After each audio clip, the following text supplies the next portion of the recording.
again some recap of the acute brain injury, because we use these words very differently: brain injury, traumatic brain injury, and acquired brain injury. But what we mean by that? Something called secondary brain injury, which we will discuss in detail. The important part of secondary brain management will be the Raised ICP. Sir, voice is not clear. So we'll discuss about that. Is that clear now? Yeah, thank you. Thanks. About the Raised ICP management, and then tertiary brain injury, some basics, and something on Neuro Modulation plasticity, which my colleagues Dr. Saita and Dr. Gupta will be taking further. So some highlights on that. Something on ABI. So it is anything which is acquired, which is not hereditary, not congenital, degenerative, or induced by birth trauma. So we are not including HI, preterm, etc. in this as an acquired injury. Traumatic is because of whatever external force, physical external force will just cause the brain injury. That is traumatic brain injury. So ABI is a wider group where another part will be TBI, traumatic brain injury. And as a function, anything which causes acquired disruption of brain function, that is an acquired brain injury.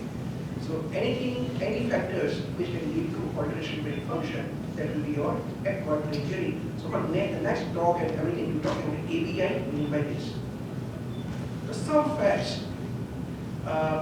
we were thinking about not, but it's one of the top 3 causes of death and disability worldwide. It's a huge burden. It's number 1 cause of seizures in the world. So refractory epilepsy is mother of this. Strokes, as discussed by Sarah, both artery and venous, are part of these brain injuries. AIS. Brain infection, inflammation, they're the major causes of brain injury in developing countries like us. There's lots of brain infection, inflammation, which is the cause for this. In the waist, yes, auto crash or pedestrian crashes are the most common in the waist for the alien. And for us, it was infections. But also the head injury or trauma in the fall during the household work, kids falling in the house or walking. These are also major factors which affect the alien. As discussed, again, it's a recap. These are all causes which leads to ABI, such as trauma, stroke, anoxia.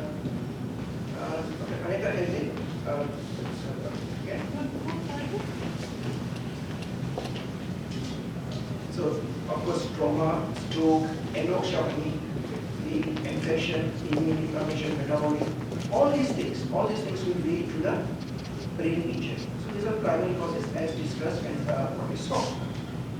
Sometimes we see recurrent traumatic injury, where primary injury has occurred, is still going through, and during phase you get a secondary injury, and that is more common. So it has effect on primary and secondary. Like the example, single glass which is intact, you drop and it gets a crack. It's still intact, it's cracked, but that glass, even the gentle fall, it will get broken. So that kind of injury can happen to brain swelling, and it can be to date very rapidly. So those children who have brain injury should be more careful to get even a minor secondary injury will cause more damage. What survey said, I think this is very well shown in all the western areas, that how badly we drive or how good we drive, we can save the child. So someone crashing a pedestrian who is a child. So a child crossing the road and car hitting that. So the car is 40 miles per hour, so that is around 60 to 65 kilometers per hour, which is a routine, or less than routine speed on the highways. Almost all the children will die. So in that crash, no child will survive. If car is at around 30 miles per hour, so say around 50 kilometers per hour, which will perhaps a good roads of the entire city, half will be killed, so half children will be killed. But if you drive at 20 miles per hour, so that's around 30 kilometers. So if you drive at 30, only 1 in 20 children will die. So there's a huge chance of survival. So we can do that primary prevention as always possible. So now again coming back to main thing is secondary brain injury. So once the primary injury has occurred, we cannot prevent anything from the primary injury. But the secondary injury, because of all the chemical changes, hemodynamic changes, that's it. And it starts from the first minute of the injury to hours and days, and we can modify that. And it's potentially avoidable, and it is potentially usable for the treatment. So it is possible to do something for those injuries, either prevention or treatment. may not be cured, but something is possible, and we should focus on that. And all the focuses at the moment are on to avoid these factors or whatever can manage to reduce the secondary brain injury and its complication. And the worst part is, it's the most harmful and devastating injury. So primary injury, yes, can kill, perhaps 10% of deaths are because of primary injury. But 90% of deaths and all the disability are mainly from secondary injury. So if you work on that, you can do something better. So this all which we know will lead or to a secondary injury, hypoxia. So make sure child is getting or patient is getting sufficient oxygen. Hypertension, hypotension. Make sure child doesn't get hypotension. Anemia, blood loss, replaced with the PCV or what's appropriate. Tachycardia, too much of heart rate or bradycardia. Hypercardia, so make sure ventilation is appropriate. Pyrexia. Pyrexia because of the infection or itself is the blood and brain will cause temperature. So that will lead to the further injury. Electric imbalance, and this includes all sodium, potassium, glucose, calcium, especially hyponatremia can have DI or SADH as well. And this can all lead to further secondary injury. Basically, but something more which we know is not raised interpretation. If we have raised ICP, yes, it will lead to a problem. We discuss those things in detail. Low surface perfusion pressure. Blood is not getting or sufficient oxygen, glucose, and sufficient fluid is not getting to the brain and blood. So you have hypoperfusion, ischemia, vasospasms, either from hypotension or the injury or loss of water regulation. Seizures itself will lead to further damage. So try to control and prevent seizures. Infection because of primary injury or something else going on. There is a very common thing which happens is that loss of cerebral water regulation, which we will again discuss in the next few minutes. But initial few minutes or few changes, you may have water regulation where brain protects its perfusion and all the several things. But beyond decompensation, your water regulation gets lost. Also loss of metabolic regulation and excessive stress, all the interleukins and all other factors will kick in and will lead to further damage. So before we do more easier thing, we use complex words. Shall we mainly endogenous stimulation of the brain damage? So all the endogenous toxins, interleukins will lead to further damage. Further accelerated by hypoxia and hypotension, added by ischemia, excessive toxicity, energy failure, and eventually cell death. There will be huge change in the electroparents and permeability of the brain cells, which lead to cerebral swelling and further cell death and damage from them, chronic axonal injury, and apoptosis, eventually the plant or program cell death. So it's an easy cartoon, but if you go step by step, and I'll use a cursor. So you may have stenosis, there's microscopic stenosis, and breakdown of blood-brain barrier, which is one of the main culprit, which leads to increased permeability, and you will lose the circulation. Then the astrocytes which are adjacent to the blood vessels, they get damaged, and they add to the edema. Astrogliosis, astrocytes dying, and there's also glutamate transport division, and glutamate is one of the excitatory substance in the brain. So there's a huge amount of glutamate available. And with the NMDA and excitation, you see lots of excitation, sodium, calcium for the rest of the cell, which causes more depolarization, secondary damage from there. There's also oxidative stress. Mitochondria leads to dysfunction, so you have energy failure, your ATP is not produced, and your cell's energy house is shut down. That causes further damage. And all other these chemicals lead to minute damages in mitochondria and all the parts of the neuron, and that causes further cell death and damage. There's lots of intercell culture, which is also another factor which can lead to cerebral breakdown. Lots of inflammation because of all this injury, interleukins and everything is coming in, and that also cascades. So it keeps going on and on until you break this habit. So this is perhaps the easiest way to put the in cartoon, but still it's very complex and very rapid product, and it leads to further cascade and further downhill progress. So only one step can cause damage, but these are all steps in one by one will keep damaging things. So this is how the secondary brain damage occurs. With that, you have access to edema. So edema is one of the major culprits which causes the damage in death. So what we discuss now is something called raised intra pressure.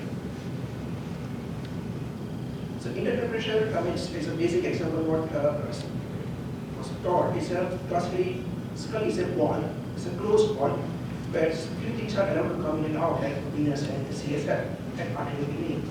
But otherwise, you have brain which is static, some fluid volume which is static, and CSF which is static. Apart from that, most of children's skull and adult skull will be closed wall. Small children, infants, they have a soft spot or fistula, which allows some compensation of the volume or pressure. But otherwise, it's a tight compartment. And if one compartment changes, the second is to compromise. And if there is no compromise, there is an increase in the pressure. So in children, usually 3 to 7 millimeter of mercury, that's normal intertemperature. But if it goes beyond say around 15 millimeter of mercury, you need to treat this. And this is the classical physical or physiological example by Nitish, where this is the tight compartment, this is the brain as a compartment. So the brain volume remains almost static. It can swell, but it cannot shrink further. Your arterial volume is required, it's essential. If you compromise on that, it's not possible. And you have a place that is venous and CSF, which can compensate increased decrease.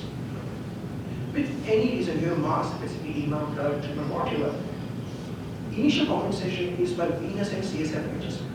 So venous flow you can increase, decrease, CSF production is the same, but you can have more CSF drainage or CSF is being compromised. But still you have manageable ICP, which is compensated, doesn't affect much, and your ICP is still around 10 to 15, which is still okay. But beyond certain extent, when the mass or the volume increases, your venous and CSF compromise has failed, and that's where it's decompensated. And sharp shooting raised pressure, intertemporal, and that leads to all of the increase. And that's where we can act beforehand to prevent this raised ICP, or at least if we know the raised ICP is there, we act promptly on that. Of course, simple physics or maths, CPP, that is cerebral perfusion pressure, is MAP minus ICP. This was standard rule in the medical school. But when you grow and you learn that, oh, this is such a very important mathematical solution, that if you work through this, you can save so many people's life, right? So CPP, you have to maintain say, at least more than 45, 50 will be ideal. So to maintain CPP of 45, 50, you have to have calculation MAP minus ICP. MAP is mean arterial pressure, right? Mean arterial pressure, that is the difference between systolic and diastolic and average pressure. So MAP minus ICP, internal pressure. You know if your ICP is already high, it's already shooting high or it's already up. So if you want more CPP, your ICP is already high, you have to increase the MAP or you have to reduce the ICP. So you have to play with this, and that's where you can manage the CPP. So let's see how we can do this. CPP? Yes, CPP is cerebral perfusion pressure. So how to maintain MAP? It's basically you push more blood. So you have sufficient volume, patient is no hypovolemia, you have sufficient blood there available, use appropriate dopamine, dopamine and androtrope, so you have proper blood pressure maintained, QPCD if required. So this will also give sufficient volume and hemodynamic stability. It's a research which shows, on this side shows number of hypotensive episodes. So whenever you have hypotension, it's number 1, 2, 3, 4 number of episodes. And then outcome, what was the outcome? So if you had less hypotensive episodes, there was a good outcome. And someone had 4, 5, 6 hypotensive episodes, most of them either they're vegetative or dead. So make sure you maintain good MAP, good CPP, and that's a key to survival and prevent further damage. Again, basic principles, if you understand. So this is our box which contains, of course, brain, blood, mass, and CSF. So that's a globe what contains the skull. And if the pressure is raised, of course, few easy things are if there's a blood which is extra blood clot, you can increase that. If there's a mass, you can increase that. The venous flow, you can enhance the venous flow. Brain, of course, physically you can't remove it. But yes, if there's an edema, you can reduce it. And you can prevent further reduction in metabolism by reducing metabolic rate. CSF, you can do some regulation, you can drain CSF, deviation, or further kind of drainage. But also, more aggressively, what we are using now, to increase volume of all these four, you can have decompression craniotomy. So part of the skull wall is taken off and lifted off. So you have some extra space available for all these to accommodate. So first few days, you have sufficient space for this place to survive. And once things are stable, you can use back. So if I summarize, is how to decrease ICP, you can give it to train CSF with the different catheters, etc. Train progress we discussed, very useful. Reduce and edema with different things we discuss in a minute. Promote test return, simple things like 30-degree tilt up without any deviation to one side. And reduce activities associated with limited ICP, and that's very interesting for nursing. More suctions you do, more interventions you do, you get further raise in ICP. So all those things can be looked at. That reduces ICP. And pressure has to be released somewhere. So if you can't do the prod or pressure, if you can't release the pressure from decompression cranial, brain will push somewhere. It will try to come out from somewhere, and that's where the brain herniation and defusion occurs, or for the defusion. So again, very basics which we all come across, and we try to see if it's managed. If not, we should highlight to someone. So basic management of ABC, give oxygen, sufficient fluid, antibiotics, nurse head tilt up with the midline position of the head. If it is to one side, you are compromised one side spinativa. So again, make sure it is in the midline. Ventilate with normocapnia. It keeps changing, and sometimes it's a concept. In emergency, sometimes you can do hyperventilation to portion of CO2, but these are all in the expert's hand for a few seconds, but not for long term. So always normocapnia. Maintain MET, CPT will discuss. Some more mental and anesthesia in next week, right? Mental hydrocephalus, seizures, as you want it possible, and whatever you do, and also treatment for definitive management. You can give a blood or something, whatever. So hyperosmolar therapy, I think 5 years, 10 years back, we were always told mannitol is the key, and we are always using mannitol. I mean, yes, I agree mannitol is helpful, but when it's hypotension, when it's a blood, it's not that helpful. Sometimes it can be harmful. But it's very helpful in emergency situation, because what it does, it can manage the cerebral blood flow and but it's a transient.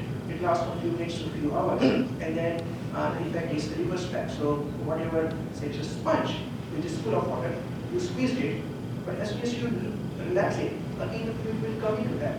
So that's kind of easiest way to occur. It can have some issues, but all the literatures now suggest, and all the ICUs are now using 3% NSA as a hyperosmosis agent. Dosage, as I mentioned, can be used bolus as a 5 ml per kg per hour, but ideally it should be infusion 1 ml or 0.5 ml to 1 ml per kg per hour. Maintain osmolality, make sure student is equivalent to 1.5. But it's very helpful when there is even hypotension, there is a blood, there are issues with cardiac output, or even a plasmodic expansion can be helped with the 3% NSA. So hyperosmolar therapy ideally will be the 3% NSA, right? Now, very quickly of tertiary and quaternary brain injury, and these are the injuries. These are the injuries as well as complications from the what is brain injury, treatment, and it takes days and months to develop. So like chronic cerebral hemorrhage, post-undated hydrocephalus. It's not that someone had a head injury, something happened, was in ICU, now better, but can come back with these issues. So post-undated hydrocephalus, cruel cervical fracture. So they had a fracture, but it's not really dead because of pressure. It's getting more wider and wider. Cerebral atrophy, your veins getting shrunk and lost. Microcephaly, cytopenic encephalopathy and irritability. CSF leak because of peripheral damage or some part of the fine bone in the base of skull is damaged. You get recurrent meningitis. CSF octoria, all those things will be tertiary injury. And quaternary beyond that, there's a long-term, unfortunately, which we see after years and years or months and years.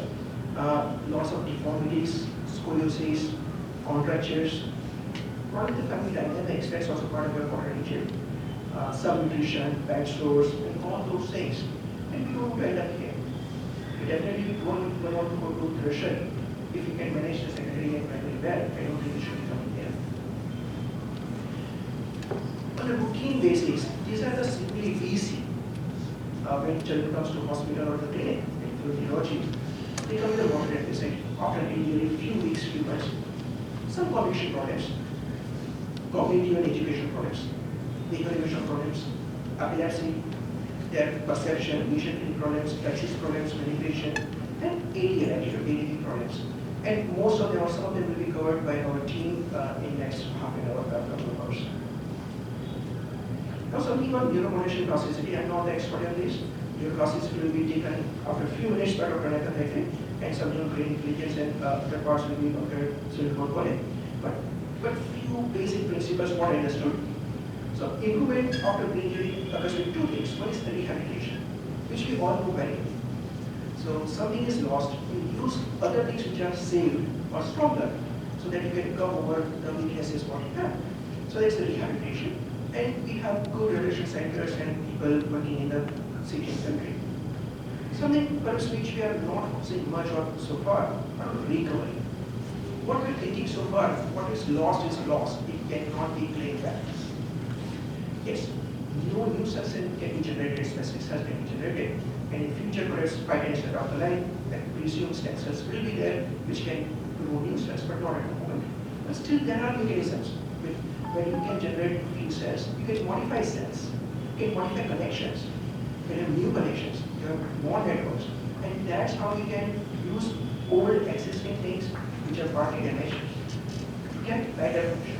And that's the plasticity, and that's the focus of recovery nowadays on brain injury. And I'm sure this will be for all other areas in the future about epilepsy, difficulties, and next one will be talking about that. So our goals will be, of course, minimize the effect of injuries, so we don't have much history afterwards.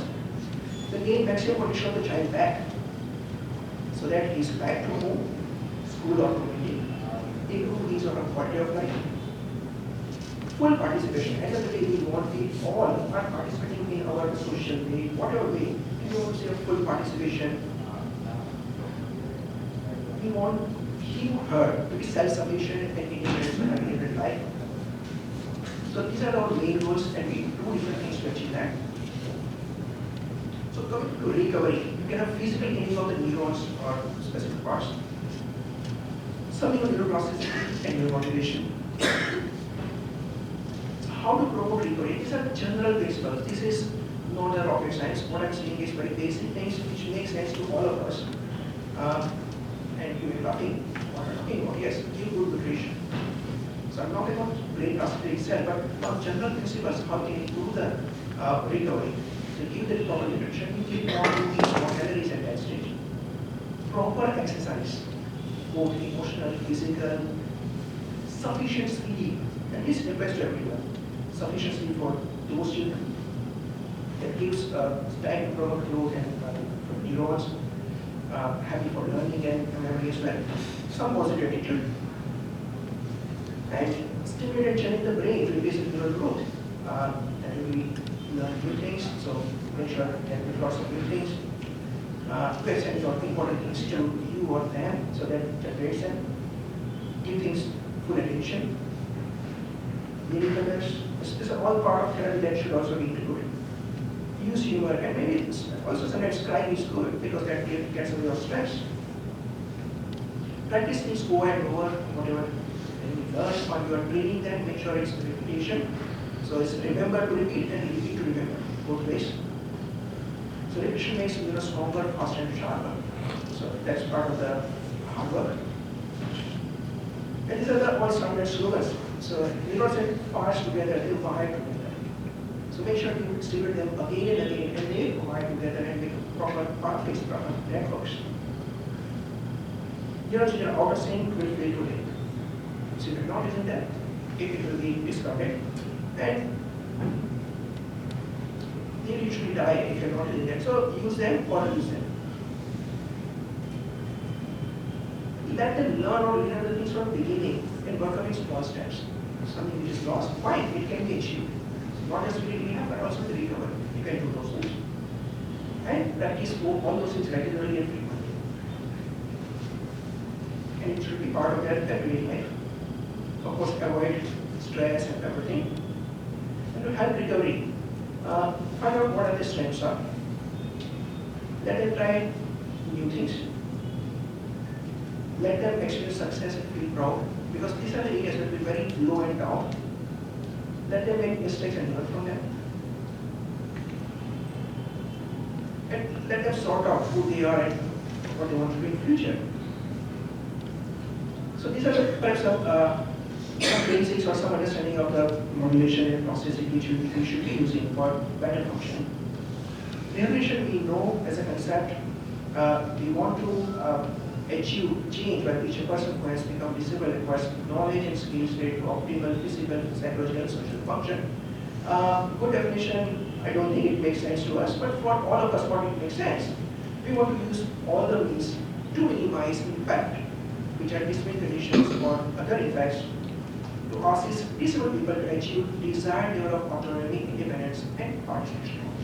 So end of the day, everyone is talking about autonomy, independence, participation, selflessness. Right? Something to push here. Rehab, I think we have very excellent rehab in the city and parts of the country. That's community and outpatient rehab. But we are lacking a lot somewhere here. DIC rehab, intensive patient rehab, day case, even while child is in inpatient or want to go home or in between, what to do with his child. So these areas we are lacking a lot. And philosophy want sort of discuss, I think I will add to that. So when it is a silent epidemic that needs to come to end, I think we may never be entirely rid of its tragedies, but it can decisively reduce its incidence and impact through the work of committed and compassionate people. And I'm thankful to all of you for helping with that out. Some key points on what we discussed in secondary brain injury will be, yes, of course, it is important cause of morbidity. Children go into difficulties because gradually the damage and its effects are seen. Secondary injury can be more lethal than primary, and we have now modalities to work on secondary injury prevention or at least reduce them, treat them. Always manage Raised ICP well and aggressively. Remember the formula CPP is equal to MMP minus ICP. There are long-term CPP of PD as well after few years as well. For recovery, education plays a vital role. Multidisciplinary teamwork is of course essential, and long-term support is very necessary. Thank you.